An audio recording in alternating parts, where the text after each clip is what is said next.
Halo, Assalamualaikum warahmatullahi wabarakatuh. Selamat malam. Bagaimana kabarnya semuanya? Sudah beristirahatkah kalian semua atau masih sibuk di dapur rekaman? Dan pastinya damai sejahtera buat sampean semua. Terima kasih yang selalu hadir dan share, like, serta subscribe-nya. Terima kasih sekali. Walaupun saya sudah menceritakan semuanya berulang-ulang kali, walaupun Anda menanyakan berulang-ulang kali, saya akan tetap mencoba untuk menjawabnya. Karena bagi saya adalah kekuatan seseorang untuk menerima ilmu itu tidak semuanya sama. Ada orang yang sekali dijelaskan paham, ada 2 kali dijelaskan paham, ada yang dijelaskan 10 kali pun nggak paham. Nah, disitulah saya ingin belajar ya Mbak, karena mungkin background saya pribadi itu bukan orang pinter. Jadi kan dulu waktu saya sekolah itu bisa dibilang saya itu pekok. Teman-teman saya itu udah pinter semua, yang pekok itu saya. Nah, ini satu cerita aja ya. Kenapa sih saya bisa mengerti kalian semua? Karena saya itu, sekali lagi, background saya adalah orang miskin, tidak berpendidikan tinggi maksud saya, tapi saya mampu berusaha, mampu belajar. Kenapa saya selalu bisa merasakan kepedihan itu? Kenapa saya punya rasa empati yang sangat mendalam? Karena saya pernah di tempat itu.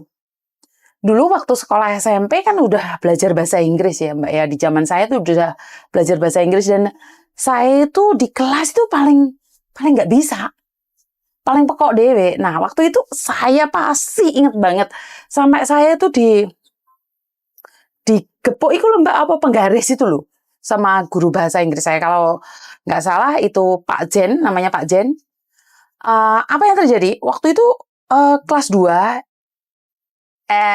SMP. Jadi kelas 1-nya A, kelas 2-nya D, kelas 3-nya A. Nah, itu orang pinter, masuk di grupnya orang pinter, tapi kebetulan saya sendiri yang paling pekok. Satu hal, sampai sekarang saya ingat. Tulisannya mother kan moder tuh Mbak. Bener nggak dalam bahasa Indonesia? M-O-T-H-E-R. Moder kan? Nah, saya itu nggak bisa. Saya sudah berkali-kali diomongin mother. Aku cek ngene, moder. Lidah saya itu nggak bisa. Wes tak pelengkuk nih nggak bisa. Akhirnya suruh maju lagi sama guru saya dan saya dipukul. Dan satu kata yang tertancap di diri saya adalah satu kata. Kamu itu bodoh. Kamu tidak akan bisa jadi apapun. Karena kata-kata seperti ini pun diulangi 10 kali, kamu tidak paham. Teman-temanmu yang lain sudah bisa, kamu tetap di fase yang ini. Saya ingat banget itu kata-kata guru saya itu. Jadi dari situ, dari cambukan itu saya merasa ya dasar orang miskin mau belajar gimana. Akhirnya saat saya dihina itu saya lemah banget.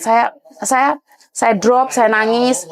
Saya nggak bisa cerita sama keluarga saya karena keluarga saya pun nggak akan paham apa yang saya ceritakan. Jadi saya cuma bisa nangis dan saya bilang sama diri saya sendiri, Tuhan berkati aku, jaga aku akan mencoba sekuat tenaga. Jika saya saat jatuh, terus saya terjatuh, maka saya nggak akan bangkit. Dari situ saya belajar belajar bahasa Inggris.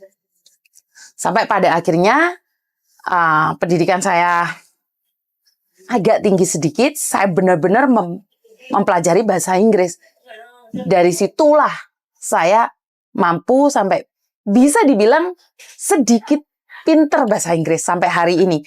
Karena memang dari bimbingan guru saya seperti ini, hinaan guru saya. Nah, apa sih yang bisa dipetik dari cerita saya ini? Yang bisa dipetik dari cerita saya adalah gampang, Mbak. Saat orang menghina, kamu berhak sakit, kamu berhak lelah, kamu berhak capek, kamu berhak kecewa. Tapi jangan berlarut-larut. Jangan dropnya berlarut-larut. Kalau kamu dropnya berlarut-larut, maka kamu akan jatuh selamanya. Dan selama itu kamu tidak akan pernah bisa bangkit. Oke, jatuh. Dan ingat, simpan dalam hati. Balaslah dengan elegan. Gimana sih Miss balas dengan elegan? Ya dengan saya seperti ini. Waktu itu sampai saya bisa jadi guru bahasa Inggris ya. Di kampung saya tuh beberapa sekolah SD negeri itu meminta saya jadi guru bahasa Inggris itu. Nah kan, orang yang dibilang pekok gara-gara nggak bisa bahasa mother, tadinya moder, ternyata saya bisa jadi guru bahasa Inggris gitu loh.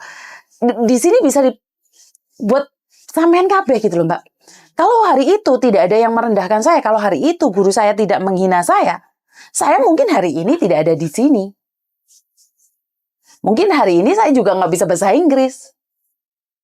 Karena teman-teman saya yang dulunya itu kaya raya, yang dulunya itu pinter, sorry dalam tanda titik dan koma, karena mereka backgroundnya orang kaya, mereka tidak ingin berusaha.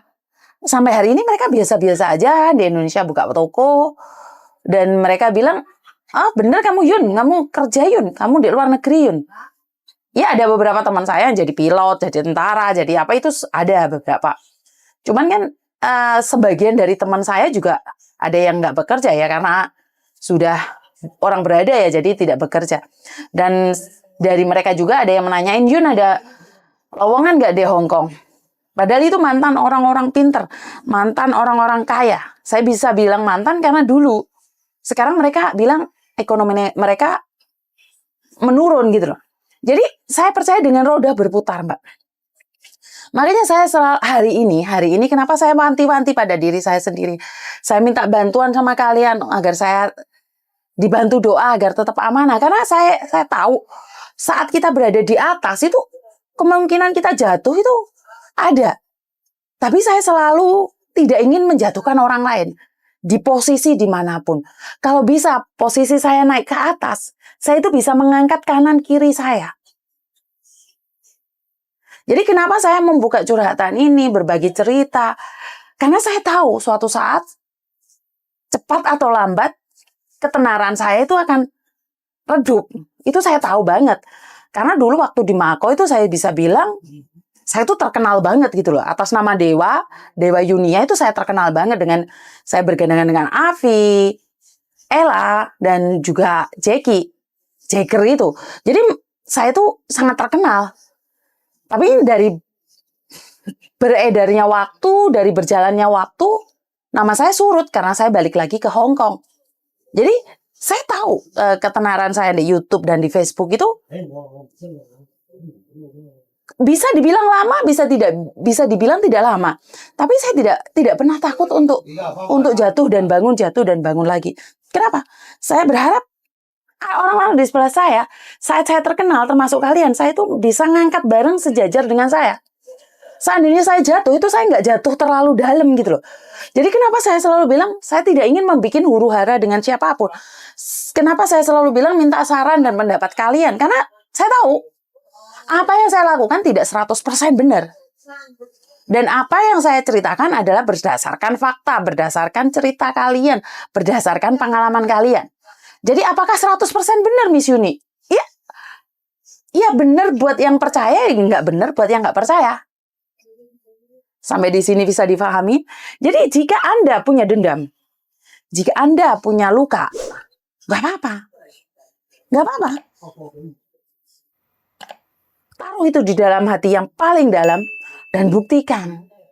Jadi kalau hari ini, sampean kabeh Mbak, di Hong Kong 1 bulan 2 bulan terus cerita sama saya pengen ngebreak, itu saya agak galau ya. Kenapa?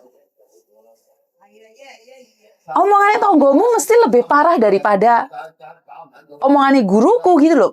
Jadi aku tidak ingin kalian tuh gagal karena hanya tidak mampu menghadapi badai di Hong Kong, tidak mampu menghadapi orang-orang di Hong Kong. Dan sekali lagi saya selalu bilang, nggak usah takut Mbak. Selagi nggak dipukul, selagi masih dikasih makan, masih dikasih gaji, saya selalu berdoa dan berharap pada kalian untuk mampu bertahan. Jika kalian tidak mampu bertahan, mulai geret koper Mbak. Jadi jadikan cambuk omongan keluargamu, jadikan cambuk omongan temanmu. Dan itu adalah kekuatan buat kamu. Saya tidak ingin kalian gagal, saya tidak ingin kalian menyesal, karena banyak orang yang di Indonesia saat ini mengharapkan pekerjaanmu gitu loh Mbak. Syukure sing oke. Kamu mendapatkan majikan inilah yang diimpi-impikan oleh teman-temanmu yang di PT. Majikan yang kamu bilang pelit, ya majikan inilah yang diimpikan teman-temanmu yang interview gagal. Jadi saya selalu bilang, berdoa, berusaha, kita mencoba yang terbaik, karena berkat Tuhan mengalir atas kita semua. Semoga semua makhluk bahagia dan bye-bye.